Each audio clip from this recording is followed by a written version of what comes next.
방금 읽은 예레미야 9장의 말씀을 가지고 부패한 삶이라는 제목으로 함께 말씀을 살펴보고자 합니다.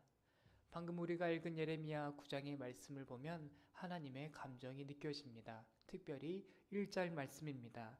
세 번이나 똑같은 감정을 하나님이 보여주십니다. 그것은 바로 슬픔입니다. 내 머리가 물이 되었다. 내 눈은 눈물의 근원이 되었다. 내 백성을 위하여 주야로 운다 라고 이렇게 세 번씩이나 자신의 슬픔을 보여주시는 하나님의 말씀을 읽었습니다. 이유는 2절에 있었습니다. 그들은 다 영적으로 가늠한 자요 반역한 자의 무리가 되었다 라는 이유로 인하여서 하나님께서는 지극히 큰 슬픔을 맛보고 계십니다. 이스라엘 백성들의 어떤 부패한 삶을 하나님이 보셨기에 가늠하였다, 배반하였다, 나의 슬픔이 되었다라고 말하는지 오늘 하루 우리가 함께 살펴보기를 원합니다. 그래서 오늘 우리가 살아갈 이 하루가 하나님의 슬픔이 되지 않도록 지나갔던 하루가 하나님의 슬픔은 아니었는지 점검하는 이 시간 되기를 원합니다. 첫 번째입니다.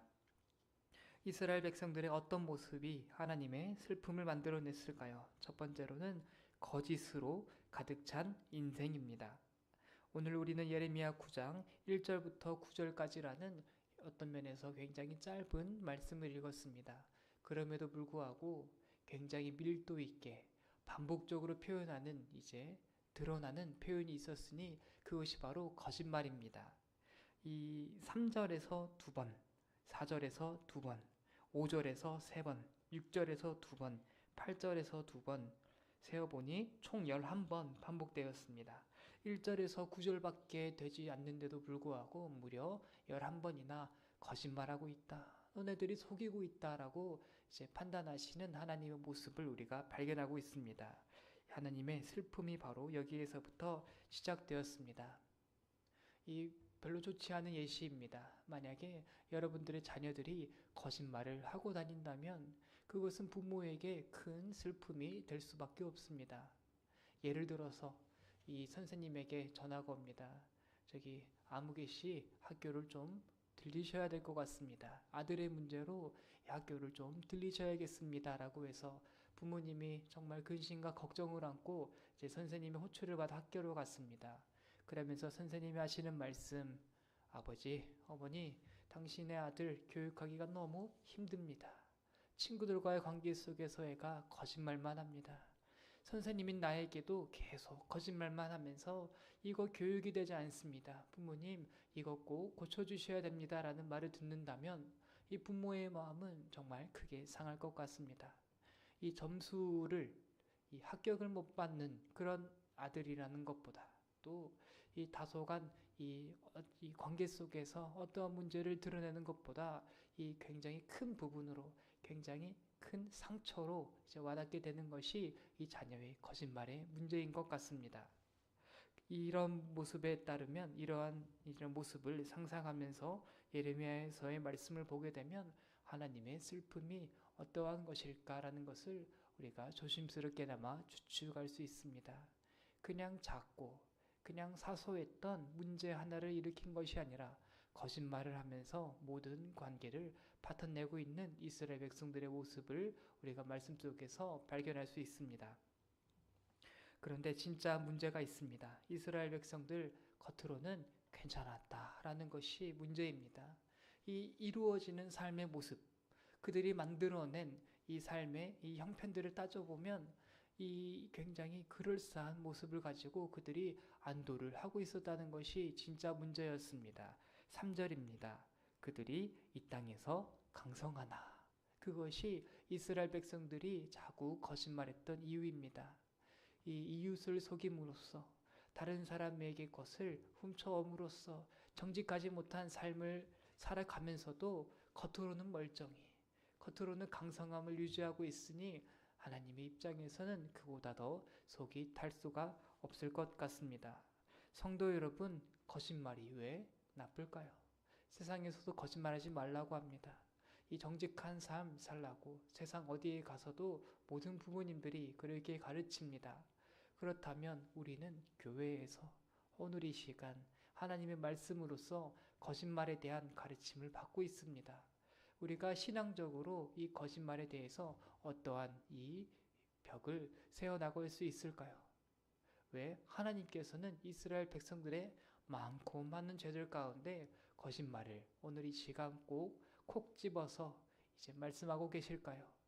우리가 여러 가지 이유가 있겠지만 바로 우리의 조상이 우리를 대신해서 우리를 대표해서 서 있던 아담이 이 거짓말에 의해 넘어졌기 때문입니다.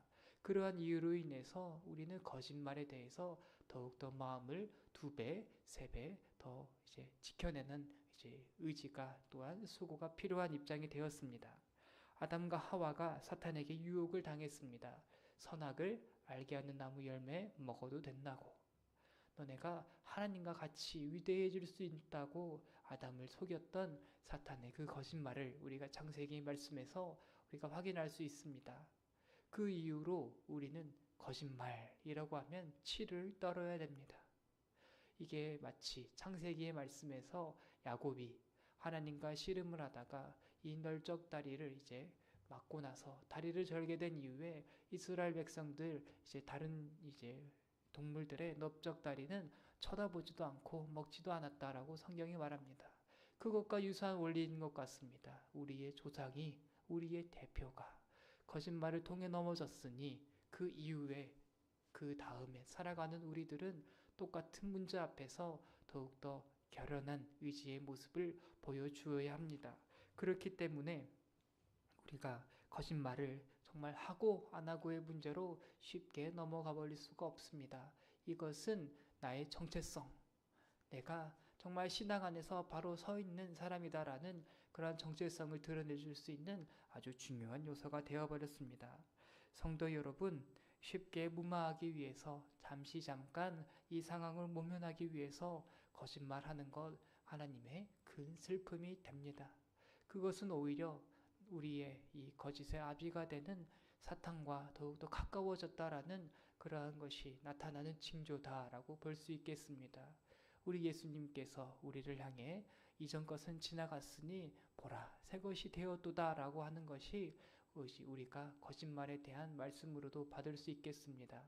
우리가 다른 사람을 쉬이 속이고 그 가운데에서 이득을 취할 수 있는 것으로 생각하면서 너무나도 쉽게 너무나도 간편하게 우리가 거짓을 말하고 있었더라면 그 삶은 이제는 끊어내고 오늘 하루 나를 통해서 드러나는 말들이 드러나는 행동들이 진리의 것, 어둠이 아니라 빛의 것들로 가득할 수 있도록 마음을 가다듬는 오늘 아침이 되기를 주님의 이름으로 축복합니다.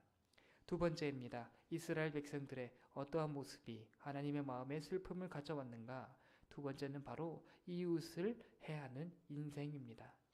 오늘의 말씀 가운데 거짓말이 반복되듯이 이스라엘 백성들이 이웃을 해하고 있는 모습 또한 굉장히 많이 등장하고 있습니다. 4절의 말씀에서 이웃을 비방합니다. 5절에서는 이웃에게 악을 행합니다. 8절에서는 이웃에게 평화를 말하는 척하며 해를 꾸미고 있습니다.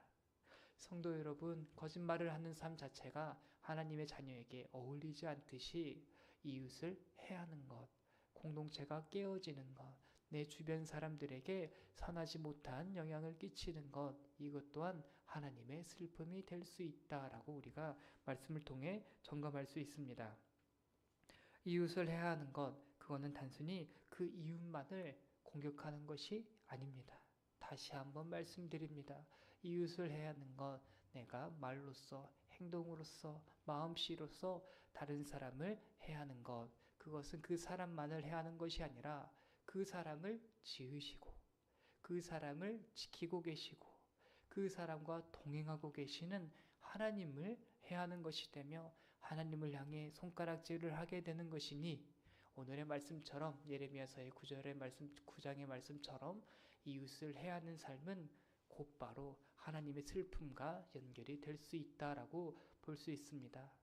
또 다른 측면도 있습니다. 하나님은 우리를 통해 공동체가 살아나기를 원합니다. 나의 말, 나의 마음, 나의 이제 행동을 통하여서 이제 창세기 1장의 말씀처럼 하나님이 우리를 창조하신 그 이유는 생육하고 번성하며 땅에 충만한 그러한 삶의 결이 세워지기를 원합니다. 그런데 예레미야 9장의 말씀을 보십시오. 하나님이 사람을 지으시며 맡기셨던 명령과는 정반대의 일이 일어납니다. 풍성해져야 되는데 죽어가는 사람도 살려내야 되는 입장으로서 하나님의 대리자, 하나님의 형상으로서 살아가야 되는데 도리어 멀쩡한 사람을 공격해 무너뜨리려고 하니 하나님의 뜻과 전적으로 반대가 될 수밖에 없다라고 우리가 말씀을 통해 발견할 수 있습니다. 성도 여러분, 오늘날 우리의 말과 행실과 마음씨를 통해서 어떠한 일들이 일어나고 있는지를 꼭 점검해 보아야겠습니다. 우리가 신앙생활 하다 보면, 우리가 교회 공동체 안에 살아가다 보면 이제 어떠한 의문점이 생기기 시작합니다. 왜 내 주변은 이렇게 황폐해져 갈까? 왜 관계 속에서 나는 자꾸만 이런 어그러진 모습을 우리가 발견하게 되는가? 왜 나의 이런 왜 이제 정말 교회 안에서 사람들이 은근히 나를 피하는지, 왜 내 말에 상처받는 사람들이 이렇게 많은지, 나랑 같이 있다 보면 왜 이렇게 주변의 사람들이 떨어져 나가는지, 이러한 것들을 우리는 이제 쉽게 넘어갈 수가 없는 입장입니다. 하나님께서 우리를 가정에 두셨고 교회에 두셨고 나라에 두셨다면 우리를 통해서 가정이 살아나야 되는 것이며 교회가 살아나야 되고 나라가 살아나는 그러한 위치에 우리가 서 있습니다. 오늘 아침 말씀을 통해서 우리가 그러한 부분 결단했으면 좋겠습니다. 오늘 하루 나를 통하여서 어떠한 일들이 일어나는지 꼭 분별할 수 있기를 원합니다. 하나님의 슬픔이 무엇이었습니까? 나를 통해 와해가 되는 것, 그러한 일들이 어제 있었다면 그 어제의 하루는 하나님의 마음에 정말로 큰 슬픔의 하루였습니다. 오늘 이 아침 예배하는 이 자리에서 반전이 일어나기를 원합니다. 슬픔은 끝이 나고 하나님의 기쁨, 넘어뜨리려는 것이 아니라 세우려는 것, 그것이 일어나는 오늘 하루가 되기를 주님의 이름으로 축복합니다. 성도 여러분, 말씀을 마치겠습니다. 오늘 이 시간 우리가 이렇게 두 가지 가지고 같이 기도해 나가면 좋겠습니다. 예수님께서 마태복음 이제 12장에서 열매로서 나무를 안다라고 말씀을 하십니다. 우리가 하나님의 자녀다라고 알고 믿습니다. 그렇다면 하나님의 자녀답게 거짓이 아니라 진리가 나오는 삶 살아가게 하여 주시옵소서. 주님, 다른 사람을 넘어뜨리는 것이 아니라 다른 사람을 세워가는 하루 되게 하여 주시옵소서라고, 주님 나를 통해서 선한 주님의 열매가 맺혀지게 하여 주시옵소서라고 간절히 기도하며 시작하는 하루 되기를 원합니다. 우리 주님의 이름 짧게 한번 부르짖고 기도하겠습니다. 주여